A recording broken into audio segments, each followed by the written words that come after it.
Hi everyone! Kakain po tayo ng papaya po. Ni-research ko yung about sa papaya seeds. Maganda daw siya sa digestion. Though hindi ko talaga kayang kainin siya ng sobrang madaming buto. Pero tatry natin kasi ako kasi sira yung digestion ko. So tatry natin.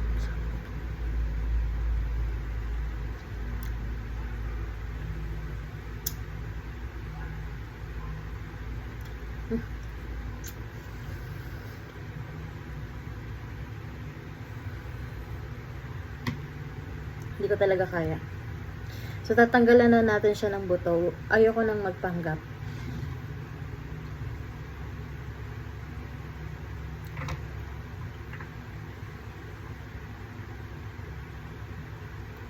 Tamis niya. Ito naman yung kagandahan pag malapit ka sa palengke.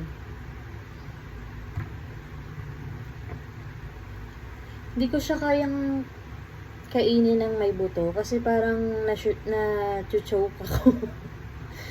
Tsaka yung feeling na parang may nakabara sa lalamunan mo.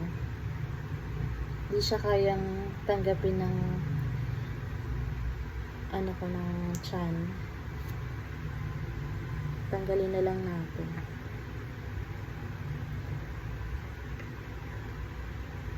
Though maganda siya sa digestion, pero hindi siya para sa akin. Baka maduwal lang ako. So, ito na. Kain po tayo ng papaya.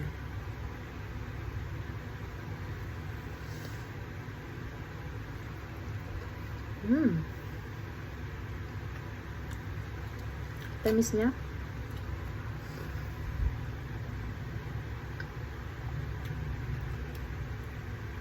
Mas maganda talaga pag bumili kayo ng papaya na buo kaysa sa kalahati lang kasi dito niya maano yung freshness niya kasi bagong bukas. Unlike pag sa kalahati na lang bibili nyo, baka matagal na siyang binuksan.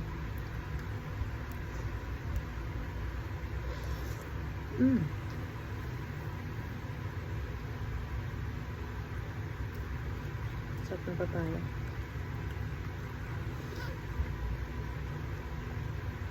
Ang paganda daw to ng cuties. Lately kasi nagustuhan kong kumain ito.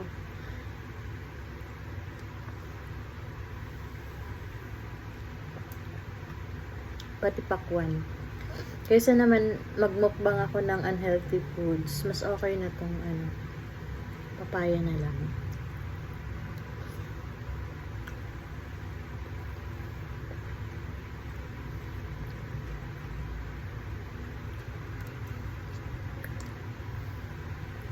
Masarap din siya kapag kalagyan nyo siya ng condensed milk.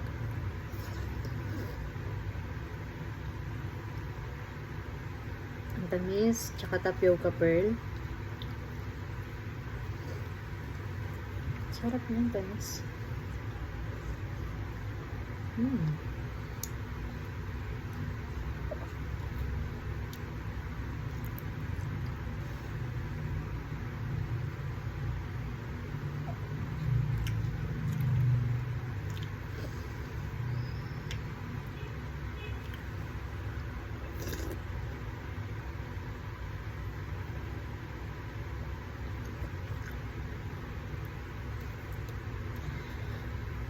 Kasi sa bumili kayo ng mga gulaman na may preservative added or milk tea, yung mga boba, unhealthy yun, sobrang matagal siyang matunaw. Ito na lang gawin nyo. Kung ayaw nyo naman sa papaya, pwede kayong ng divert sa ibang food, kagaya ng gusto ko din yung dragon fruit tsaka pakwan. Next na imumukbang natin, dragon fruit. Ginagawa ko yung juice.